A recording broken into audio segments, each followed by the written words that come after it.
Manggala Sutta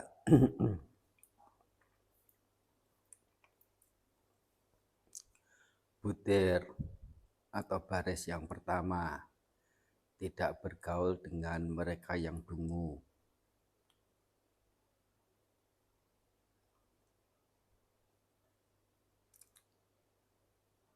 Kalimat ini, butir ini diucapkan untuk yang pertama kali oleh Sang Buddha, sebagaimana sutta ini disampaikan oleh Sang Buddha. Yaitu Sang Buddha menyebut untuk 38 jenis butir Manggala Sutta itu pertama kali dengan tidak bergaul dengan orang dungu, orang bodoh. Sebetulnya dalam bahasa Palinya balya, bala. Bala itu artinya kanak-kanak. Maksudnya kanak-kanak itu tidak dewasa, tidak berpikir dewasa, tidak berpikir bijaksana. Maunya main, maunya melakukan yang tidak bermanfaat, bahkan melakukan hal-hal yang tanpa pikir panjang, belakangan merugikan diri sendiri. Sehingga kata bala ini ya diterjemahkan bodoh atau dungu juga bisa. Kata bodoh dungu ini bukan berarti IQ-nya yang rendah. Orang bodoh memungkinkan untuk mereka yang ber-IQ tinggi.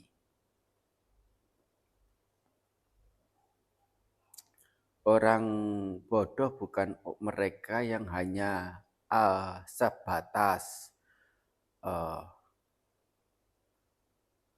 tidak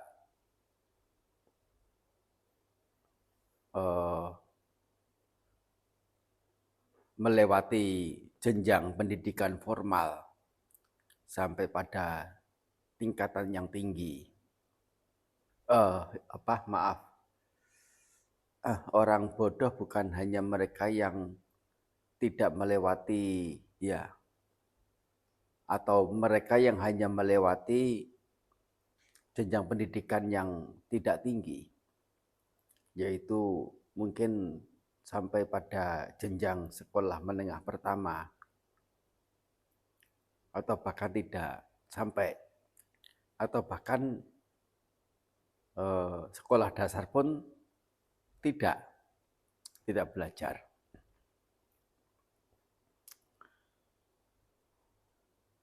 Orang bodoh juga bisa mencakupi mereka yang sudah melewati pendidikan formal sampai S1, S2, S3, bahkan sampai sekian sertifikat. Memungkinkan untuk disebut sebagai orang bodoh. Jadi kesimpulannya orang bodoh bukan orang yang bukan ber-IQ rendah, bukan orang yang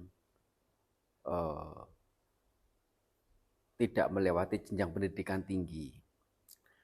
Melainkan adalah mereka yang jika berpikir, yang dipikirkan itu yang jahat-jahat.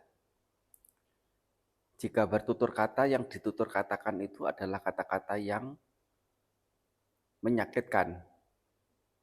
Kata-kata buruk, kata-kata kasar, yaitu kata-kata bohong juga. Kalau bertindak tanduk, tindak tanduk yang dilakukan adalah tindak tanduk yang tercela. Ini namanya adalah orang dungu. Dan mereka yang seperti ini memungkinkan terjadi baik mereka yang ber-IQ rendah maupun ber-IQ tinggi. Baik mereka yang jenjang pendidikannya rendah maupun jenjang pendidikannya tinggi. Atau sebutan lain adalah disebut orang bodoh karena orang dungu karena tidak bisa memilah-milah mana yang benar, mana yang salah. mana yang baik, mana yang buruk, mana yang patut, mana yang tidak patut. Yang artinya yang memberikan manfaat bagi diri dan termasuk juga barangkali orang lain, ya secara lebih nyata, lebih bijaksananya. Di sini orang Dungu menganggap pelanggaran sila itu adalah manfaat, oleh karena merasa mendapat. Tapi bagi orang bijaksana, melanggar sila itu adalah ya satu kerugian, satu kecelakaan, satu musibah. Sehingga karena tidak mengerti sebagai satu kerugian, orang bodoh ini ya tanpa segan-segan melakukan keburukan. Contoh keburukan ya pelanggaran sila itu sendiri, mencuri ke sana kemari, berbohong ke sana kemari, bermabuk-mabukan, berjudi, ya atau ya melakukan hal apapun yang buruk-buruk. Itu adalah ciri orang bodoh. Orang bodoh ini tidak punya standar. Karena apa? Tidak ada kriteria benar salah, baik buruk, patut tidak patut. Enggak punya standar. Yang menjadi ukuran bagi dia adalah puas dan tidak puas. Kalau sesuatu itu menguntungkan, memuaskan, yang buruk dia katakan baik, yang salah dia katakan benar. Tapi kalau dia merugi, dia sengsara, yang salah pun dikatakan benar. Maaf, yang benar pun dikatakan salah. Yang baik pun dikatakan buruk. Dan karena tidak punya standar, jangankan orang lain, diri sendiri saja kebingungan pada diri sendiri. Orang lain siapapun yang yang mengajaknya bergaul, mengajak orang dungu, orang bodoh ini bergaul, orang lain akan kebingungan. Kapan si teman dungu ini, si dungu ini bisa merasa senang, merasa puas. Kapan merasa tidak senang, kapan merasa tidak puas. Karena apa? Tidak ada standar, tidak ada kriteria yang jelas.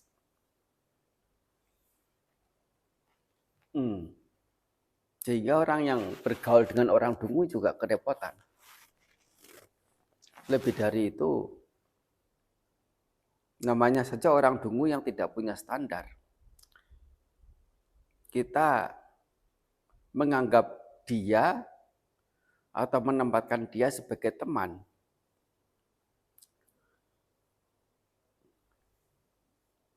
Tetapi dia menganggap kita sebagai mangsa yang satu waktu cepat atau lambat kita akan diterkam, kita akan dimangsa, kita akan dilahap. Oleh karena apa? Dalam hati dia itu tidak ada nilai kebenaran, nilai kebaikan, nilai kepatutan. Yang ada adalah kepuasan, kesenangan. Nah, orang yang seperti inilah contoh-contohnya adalah orang yang sering dan senang dan senantiasa melakukan hal-hal buruk. Setidaknya itu dengan bermabuk-mabukan, senang berjudi, senang berkeliaran di malam hari, ganti-ganti pasangan. Ya. Sampai pada pelanggaran-pelanggaran tata susila, yaitu sila yang 4 lainnya. Ini kita harus menyematkan satu sebutan bagi orang seperti itu adalah si dungu si bodoh. Dan artinya apa? Adalah orang-orang yang semestinya tidak kita ajak untuk bergaul. Ini cara bagaimana hidup yang aman. Sang Buddha sendiri mengatakan, jika tidak berjumpa dengan orang yang lebih tinggi jenjang kebijaksanaan, jenjang pengetahuan benarnya, baiknya, atau setidaknya setara pengetahuan, kebijaksanaannya, selayaknya dia berjalan atau menempuh perjalanan mencapai ke satu tujuan itu secara sendirian. Tidak semestinya mengajak orang dungu, orang bodoh sebagai teman. Oleh karena apa? Kalaupun berjalan sendirian, segala risiko itu akan ditangani sendiri dalam perjalanan. Jika itu ada. Risiko hambatan, kendala, rintangan, bahaya, dan sebagainya. Tentu kalau ada serombongan orang, setidaknya satu orang sebagai teman, itu bisa membantu untuk mengatasi permasalahan.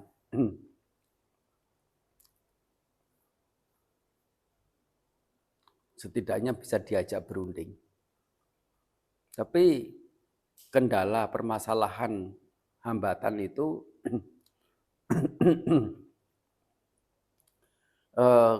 tergolong ya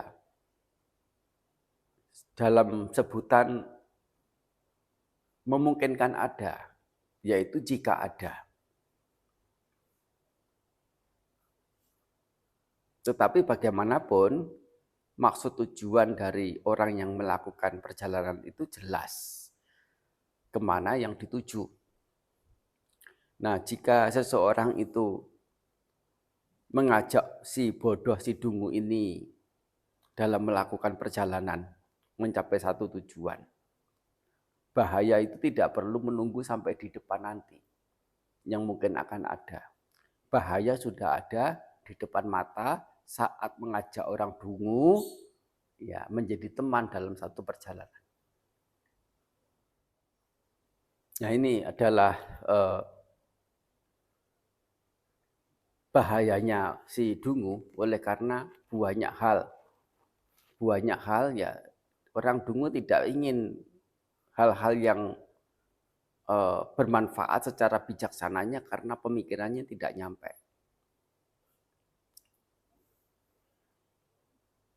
Dan sering menghalang-halangi orang yang berbuat baik karena dia menganggap kebaikan yang orang lain lakukan itu adalah kerugian. Untuk apa juga baginya.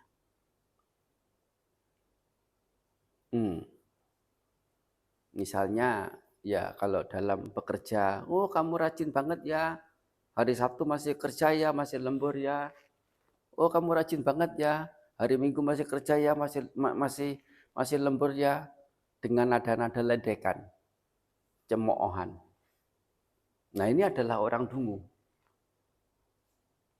Jika melihat sesuatu yang yang baik-baik gitu ya, termasuk juga sewaktu remaja begitu. Nah kita atau teman kita yang rajin, yang apa gitu, entah itu rajin belajar, rajin ke sekolah, atau rajin mengerjakan pekerjaan rumah, rajin membantu guru, rajin apa dalam kegiatan sekolah. Nah itu mulai dicemooh, diejek, mulai dibully. Nah, tetapi mereka yang gagah, ya yang seminggu pergi sekolah cuma 3-4 hari begitu ya. Sering membangkang guru itu dianggap sebagai yang hebat, ditepuki tangan.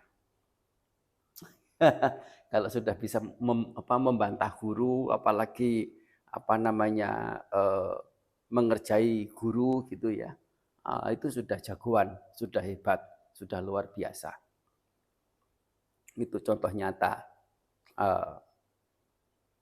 atau contoh yang sederhana tentang pemilahan si bijaksana dan si dungu, atau orang baik atau dengan orang buruk.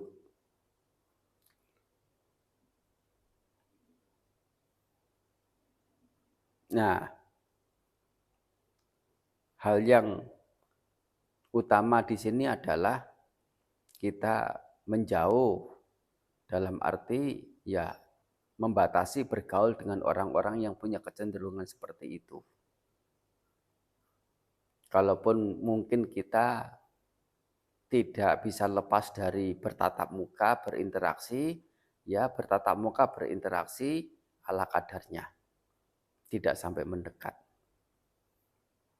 Hanya mendekat saja sudah bahaya.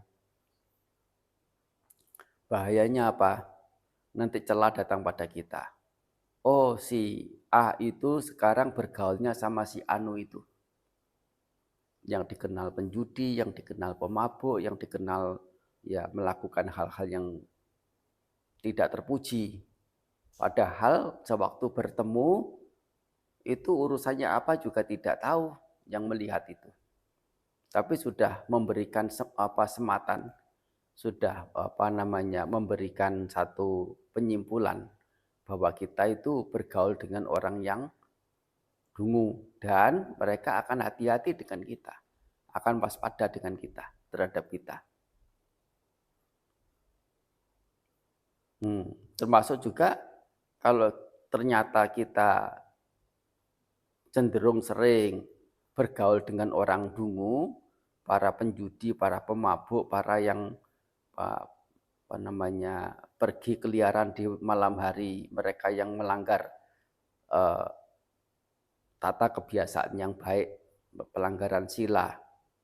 Kalau musuh-musuhnya orang yang merasa sakit hati, datang menyerbu untuk menyakiti, kita ada di dalam lingkup sana, apakah pasti kita bisa menghindar dari ancaman hal yang merugikan diri sendiri tersebut?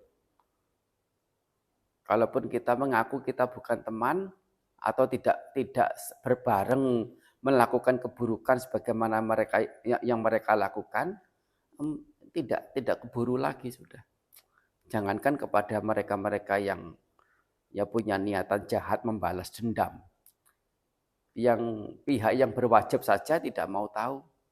Pokoknya dekat dengan orang buruk, dekat dengan orang-orang yang melanggar tata norma hukum, entah itu terkait dengan kasusnya atau tidak, diciduk dulu.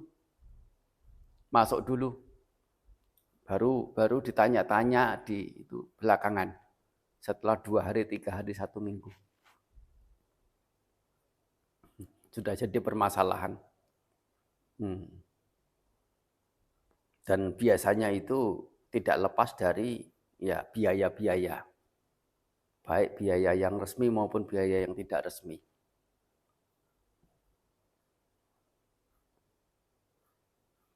Padahal kita tidak melakukan apa-apa sebagaimana yang orang-orang yang kita ajak bergaul itu lakukan.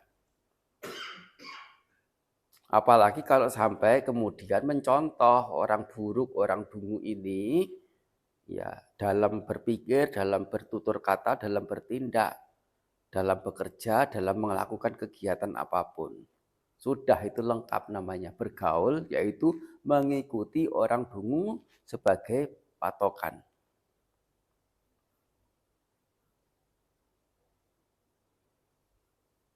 Sehingga ada pepatah, bertemu musuh itu lebih baik daripada bertemu orang dungu dan menempatkannya sebagai teman. Oleh karena beberapa orang musuh seteru itu masih punya tata etika, masih punya aturan. Dan lebih dari itu, kalau tahu seseorang itu sebagai musuh, sebagai seteru, orang yang punya niatan jahat pada kita akan menjadi waspada.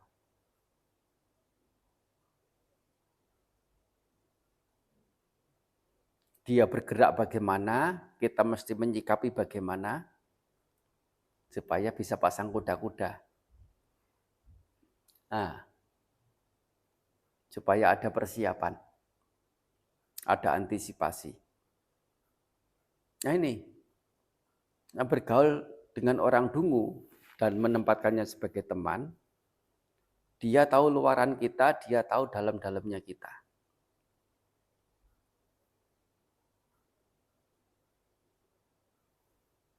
Dan adalah orang yang siap untuk mencelakai, merugikan kita. Ini sangat berbahaya kalau yang diajak bergaul itu adalah orang-orang dungu. Beberapa musuh atau orang yang punya niatan jahat karena alasan tertentu begitu, hal-hal yang menjadi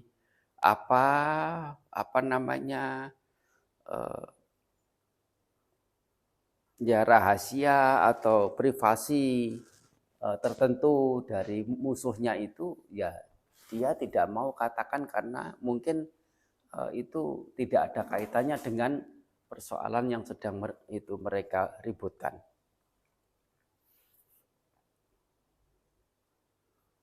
Beberapa orang yang menjadi seteru, menjadi musuh itu justru punya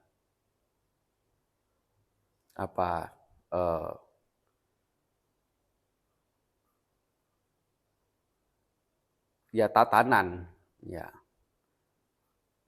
dibandingkan dengan mereka yang disebut orang dungu itu. Nah, itu adalah bagaimana kita mengerti tentang tidak bergaul dengan orang dungu sebagai berkah yang pertama Sang Buddha ucapkan yang pertama kali. Yaitu apa? Itu satu hal yang unik berkah butir pertama ini. Yaitu apa? Dengan tidak melakukan sesuatu apapun, yaitu termasuk pergi bergaul dengan orang yang disebut dungu ini tanpa melakukan sesuatu. Nah, itu sudah disebut dengan berkah. Beda dengan berkah-berkah yang lainnya. Misalnya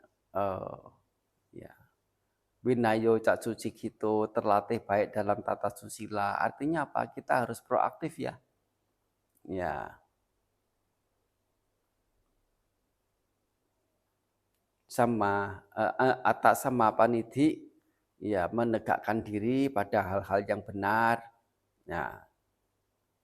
Santudi berpuas atas hal yang diri miliki. Ya. Putak rasa sanggaho. Ya, menyokong anak dan istri. Itu adalah pekerjaan-pekerjaan yang sifatnya proaktif. Nah, ase wanacak balanang tidak bergaul dengan mereka yang dungu. Mengerjakan apa kita? Tidak mengerjakan apa-apa, tapi itu sudah berkah.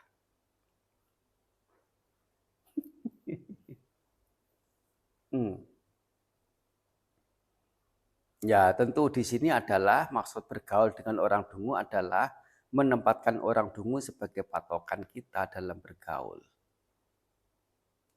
Ya, bagaimanapun kita tetap punya sikap yang waspada terhadap orang-orang yang dikenal buruk, orang-orang yang dikenal jahat, ya melakukan hal-hal yang signifikan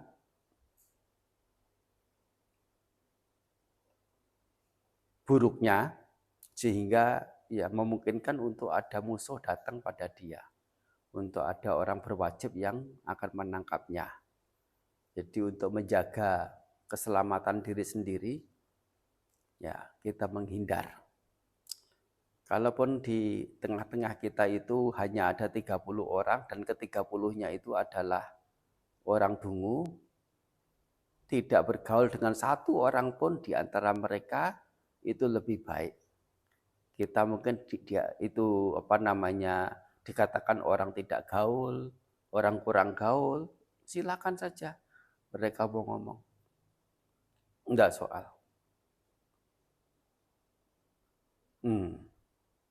Oleh karena kalau bergaul dengan mereka, kecimpungannya adalah hal-hal yang merugikan diri sendiri. Nah, kalaupun di antara 30 orang itu ada 2 atau 3 orang yang adalah orang baik, enggak apa-apa bergaul dengan 2 dan 3 orang itu. 27, 28 orang yang lainnya, ya kalaupun di dalam pergaulan bermasyarakat, ya ketemu bertegur sapa, itu hal yang wajar. Bukan kemudian membenci mereka juga tidak.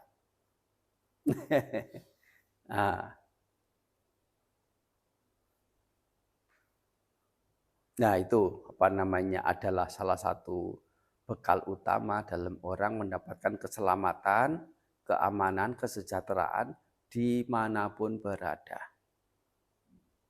Salah satunya dengan tidak bergaul dengan orang-orang dungu. Memilih-milih orang dalam menempatkannya sebagai sahabat, sebagai teman, sebagai kawan.